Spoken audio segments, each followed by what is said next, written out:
आज सुनते हैं एक सांप और ब्राह्मण की कहानी।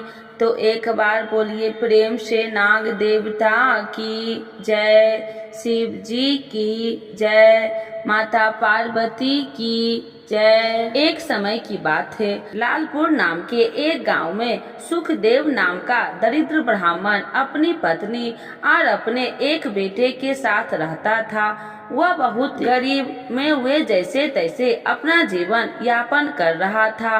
सुखदेव भगवान शिव को बहुत मानता था, मन ही मन हमेशा उनका नाम जपता रहता। तो वही ब्राह्मण की पत्नी बहुत ही ज्यादा धूर्त और लालची थी। वो हमेशा किसी न किसी बातों को लेकर पति से झगड़ती रहती थी। ब्राह्मण की पत्नी ब्राह्मण से कहता कि इस गांव में मैं तो हमें कोई भिक्षा नहीं देता, आप दूसरे गांव में जाकर भिक्षा ही क्यों नहीं मांगते, इस तरह दरिद्रता में हम कब तक जिएंगे। ब्राह्मण ने उत्तर दिया कि मैं अपनी तरफ से कोशिश तो करता हूँ, अब अगर मेरी किस्मत में ही सुख नहीं है तो मैं क्या करूं। ब्राह्मण की पत्नी बोली, आप बातें खाली बड़ी बड़ी निकालते हैं, करने के काम पर कुछ नहीं, घर में बैठकर क्यों करेंगे, जाओ बाहर और कुछ काम कर आओ। रोज रोज ब्राह्मणी के झगड़े और ताने से तंग आकर एक दिन वह अपना पोथी पतरा उठाकर घर से दूसरे गांव चला गया। उस गांव में जाकर भगवत कथा सुनाने का प्रयास किया, लेकिन कोई उससे कथा सुनने को तैयार न था। ऐसे में दुखी होकर वो वापस अपने गांव लौटने लगा।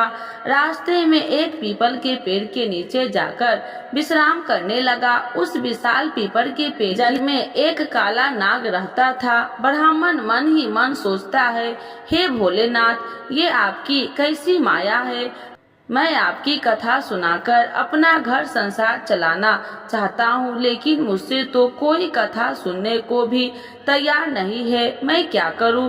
प्रभु, अब तो आप ही मुझे कोई रास्ता दिखाओ। हे प्रभु, मैं यही इस पीपल वृक्ष के नीचे बैठकर कथा कहता हूँ और आप ही मेरी कथा को सुनो, क्योंकि और तो कोई सुनता ही नहीं। ये सोचकर ब्राह्मण वही अपना पोथी पतरा निकालता है और विधि पूर्वक कथा कहना प्रारंभ करता है। ऐसे में पेड़ की जड़ में बैठा वो नाग कथा सुनने लगता है। पूरी कथा को वो बहुत ध्यान से सुनता है।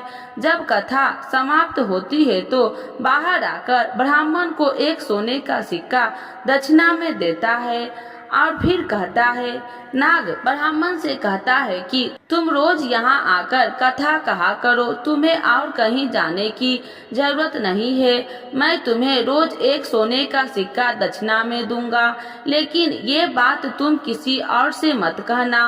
ब्राह्मण उसकी बात मान लेता है। नाग के जाने के बाद वो भगवान शिव को धन्यवाद देते हुए कहता है कि हे प्रभु, आपने तो मेरी जिंदगी ही बदल दी। मैंने आपसे थोड़ा सा मांगा, आपने तो मेरी झोली भर दी। आपकी महिमा अपरंपार है प्रभु। अब तो ब्राह्मण रोज सुबह सवेरे वहाँ नहा धोकर आ जाता और उस नाग देवता को कथा सुनाता और रोज वो एक सोने के सिक्के लेकर घर जाता। बहुत जल्द ही वह दरिद्रता से अमीर बन गया। अब उसके पास किसी चीज की कोई कमी नहीं थी। पूरे गांव के लोग उसकी प्रगति को देखकर आश्चर्यचकित थे। लोगों के मन में तरह तरह के सवाल पैदा हो रहे थे। बहुत लोगों ने दिमाग में तो ये भी चल रहा था कि जरूर ये ब्राह्मण कोई गलत काम कर रहा है, जिसकी वजह से वो इतना धनवान हो गया। अब लोग ब्राह्मण की पत्नी से सवाल करने लगे। पड़ोसन ने पूछा कि तुम्हारे पति के पास इतना धन कहाँ से आ गया, आखिर ऐसा कौन सा काम करने लगा है वो। ब्राह्मण की पत्नी बोले, वो दूसरे जगह पर जाकर कथा सुनाते हैं, उसी से उन्हें जो धन मिलता है वो ले आते हैं। पड़ोसन ने आश्चर्य से कहा, कथा सुनाने के लिए इतना धन भला कौन देता है। अब तो उसकी पत्नी के मन में भी कई सवाल उठने लगे। तो वह पति से पूछने लगे कि इतना धन आपको कौन देता है। लेकिन ब्राह्मण से तो नाग देवता ने किसी को कुछ बताने से मना किया था, इसीलिए वो कुछ नहीं बताया। लेकिन उसकी पत्नी तो उसके पीछे पड़ गई। वो हर जिद करने लगी जिससे ब्राह्मण सोने के सिक्के के बारे में उसे बता दे कि वो कहाँ से आता है। कैसे में एक दिन ब्राह्मण विवश हो गया और उसने धीरे से पत्नी को नाग के बारे में सब बता दिया। तब वह उसकी पत्नी के मन में काफी ज्यादा लालच आ गया। उसने सोचा कि जरूर उस पीपल के पेड़ के नीचे वो खजाना है जहाँ से नाग सोने की मुहर लेकर देता है। अगर उस नाग को मार दिया जाए तो पूरा खजाना मिल सकता है। इसीलिए ब्राह्मणी ने अपने पति को खाने में नशे की दवाई मिला दी, जिससे सुबह को उसकी नींद ही नहीं खुली और उसने अपने जवान बेटे को उठाकर कहा।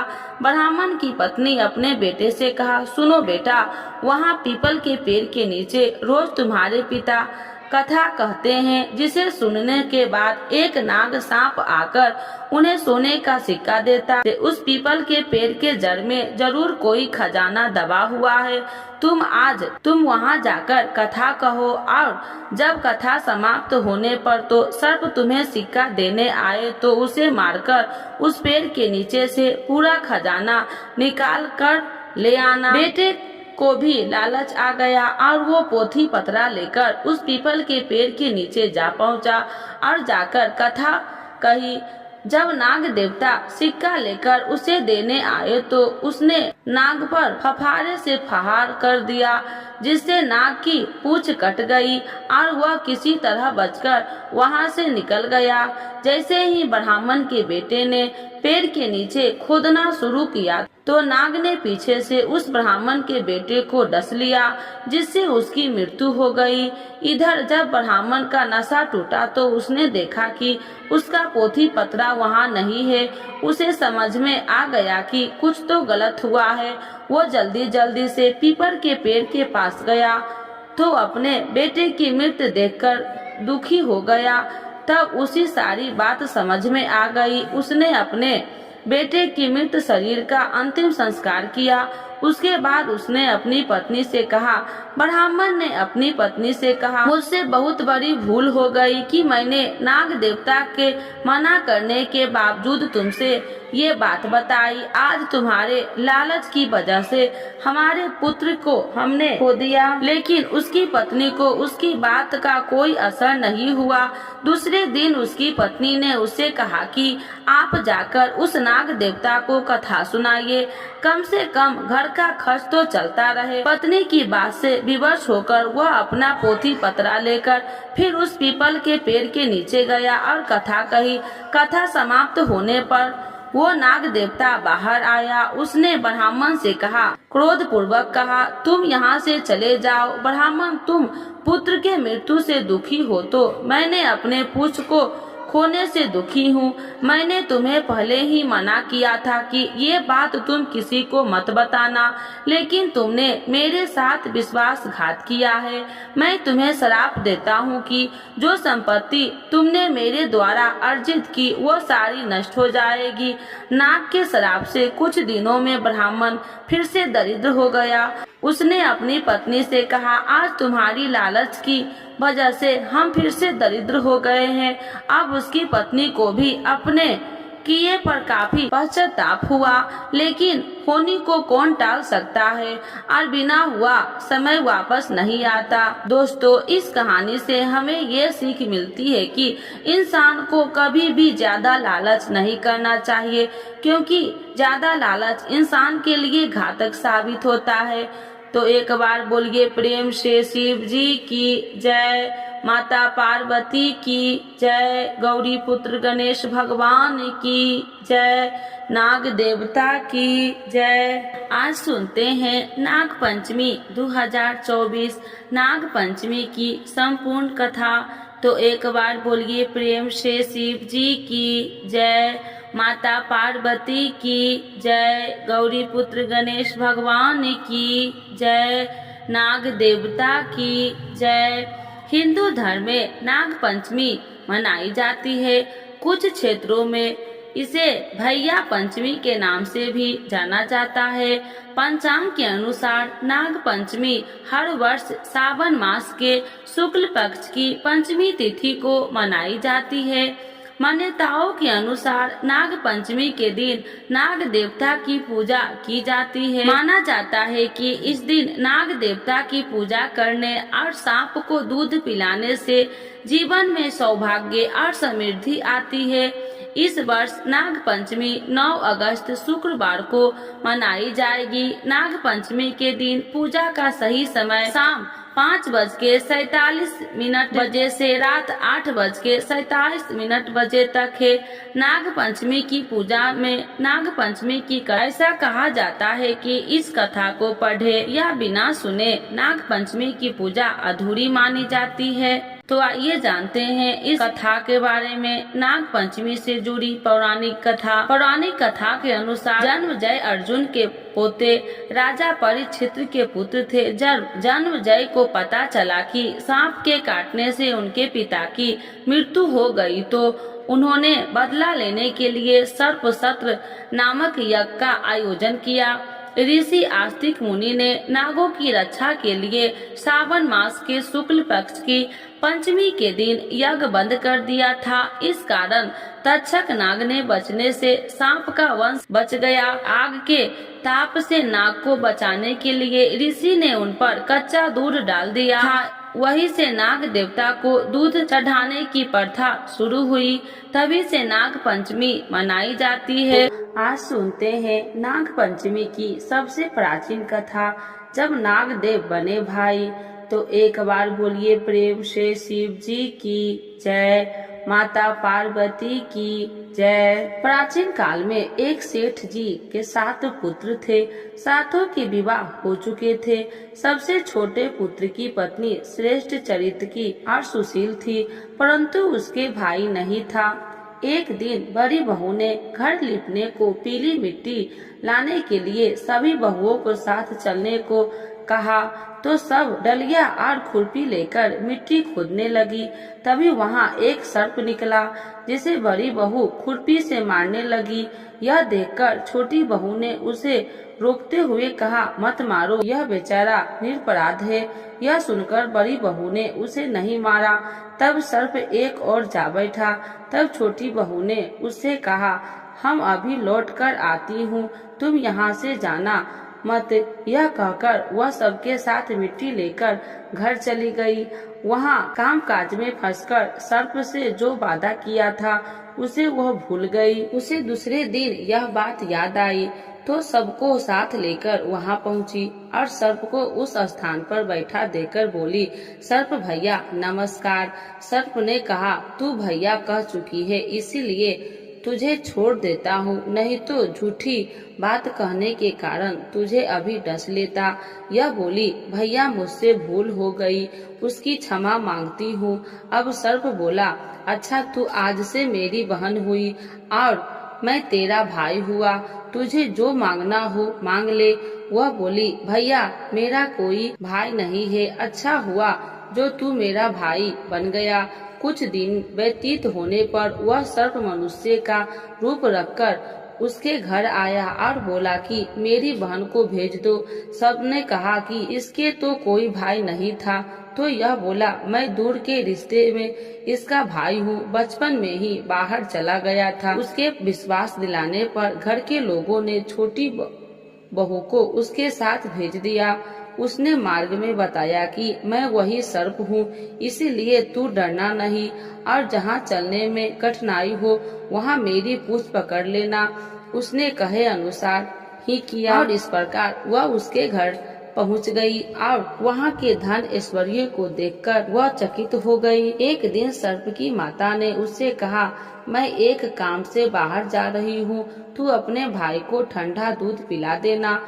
उसे यह बात ध्यान न रही और उसे गर्म दूध पिला दिया, जिससे उसका मुख बेहतर जल गया। यह देखकर सर्प की माता बहुत क्रोधित हुई, परंतु सर्प के समझाने पर शांत हो गई। तब सर्प ने कहा कि बहन को अब उसके घर भेज देना चाहिए। तब सर्प और उसके पिता ने उसे बहुत सा सोना चांदी जवाहरात वस्त्र आभूषण आदि देकर उसके घर पहुंचा दिया। इतना ढेर सारा सामान धन देखकर बड़ी बहू ने ईर्ष्या से कहा, भाई तू बड़ा धनवान है, तुझे तो उससे और भी धन लाना चाहिए। सर्प ने यह वचन सुना तो सब वस्तुएं सोने की आकार दे दी। यह देखकर बड़ी बहू ने कहा, इन्हें झाड़ने की झाड़ू भी सोने की होनी चाहिए। तब सर्प ने झाड़ू भी सोने की लाकर रख दी। सर्प ने छोटी बहू को हीरा मोनियो एक अद्भुत हार दिया था। उसकी प्रशंसा उस देश की रानी ने भी सुनी और राजा से बोली कि सेठ की छोटी बहू का हार यहाँ आना चाहिए। राजा ने मंत्रियों को हुक्म दिया कि उससे वह हार लेकर शीघ्र उपस्थित हो। मंत्री ने सेठ जी से हार लाकर कहा कि महारानी जी छोटी बहू का हार पहनेगी, उससे लेकर मुझे दे दो। सेठ जी ने डर के कारण छोटी बहू से हार मांगकर दे दिया। छोटी बहू को यह बात बहुत बुरी लगी। उसने अपने सर्प भाई को याद किया और आने पर प्रार्थना की, हे भैया, रानी ने हार छीन लिया है। तुम कुछ ऐसा करो कि जब वह हार उसके गले में रहे तब तक के लिए सर्प बना जाए, और जब वह मुझे लौटा दे तब हीरो और मणियों का हो जाए। सर्प ने ठीक वैसा ही किया। जैसे ही रानी ने हार पहना वैसे वह सर्प बन गया। यह देखकर रानी चीख पड़ी और रोने लगी। यह देखकर राजा ने सेठ के पास खबर भेजी कि छोटी बहू को तुरंत भेजो। सेठ जी डर गए कि राजा न जाने क्या करेगा। वे स्वयं छोटी बहू को साथ लेकर उपस्थित हुए। राजा ने छोटी बहू से पूछा, तूने क्या जादू किया है? मैं तुझे दंड दूंगा। छोटी बहू बोली, राजा अधिष्ठान क्षमा कीजिए, यह हार ही ऐसा है कि मेरे गले में हीरो और मणियों का रहता है और दूसरे के गले में सर्प बन जाता है। यह सुनकर राजा ने वह सर्प बना हार उसे देकर कहा, अभी पहनकर दिखाओ। छोटी बहू ने जैसे ही उसे पहना वैसे ही हीरो मणियों का हो गया। यह देखकर राजा को उसकी बात का विश्वास हो गया और उसने प्रसन्ना होकर उसे बहुत सी मुद्राएं और पुरस्कार में दे दी। छोटी बहू अपने हार और इन चीजों सहित घर लौट आई। उसके धन को देखकर बड़ी बहू ने ईर्ष्या के कारण उसके पति को सिखाया कि छोटी बहू के पास कहीं से धन आया है। यह सुनकर उसके पति ने अपनी पत्नी को बुलाकर ठीक ठीक बता कि यह धन तुझे कौन देता है। तब वह सर्प को याद करने लगी। तब उसी समय सर्प ने प्रकट होकर कहा, यदि मेरी धर्म बहन के आचरण पर संदेश प्रकट करेगा तो मैं तुझे खा लूंगा। यह सुनकर छोटी बहू का पति बहुत प्रसन्न हुआ और उसे सर्प देवता का बड़ा सत्कार किया। उसी दिन से नाग पंचमी का त्योहार मनाया जाता है और स्त्रियां सर्प को भाई मानकर उसकी पूजा करती है। तो एक बार बोलिए प्रेम से नाग देवता की जय, शिव जी की जय, माता पार्वती की जय, गौरी पुत्र गणेश भगवान की जय। आरती नाग देवता की। आरती करो हरि हरि करो, नटवर की भोले शंकर की। आरती करो शंकर की, आरती करो हरि हरि की करो, नटवर की भोले शंकर की। आरती करो शंकर की। सर पर शीश का मुकुट सकारे, तारों की पायल झनकारे। सर पर शीश मुकुट सकारे, तारों की पायल झनकार। धरती अंबर डोले तांडव लीला से, नटवर की आरती करो शंकर की। आरती करो हरि हरि करो, नटवर की भोले शंकर की। आरती करो शंकर की। कनिका हर पहने वाले, शंभु है जग के रखवाले। कनिका हर पहनने वाले, शंभु है जग के रखवाले। सकत चराचर जगनती की, गूती पर विष धर के। सकत चराचार जग नीति की, गूती पर शीश धर के। आरती करो शंकर जी की। आरती करो हरि हर करो, नटवर की भोले शंकर की, आरती करो शंकर की। महादेव जय जय शिव शंकरनाथ, जय शिव शंकर जय शिव शंकर, जय गंगाधर जय डमरूधर, जय गंगाधर जय डमरूधर। हे देवों के देव मिटा दो तुम विपदा घर घर की, आरती करो हरि हरि की करो, नटवर की भोले शंकर की, आरती करो शंकर की, आरती करो हरि हरि की करो, नटवर की भोले शंकर की, आरती करो शंकर की। तो एक बार बोलिए प्रेम से शिव जी की जय, माता पार्वती की जय, नाग देवता की जय, गौरी पुत्र गणेश भगवान की जय।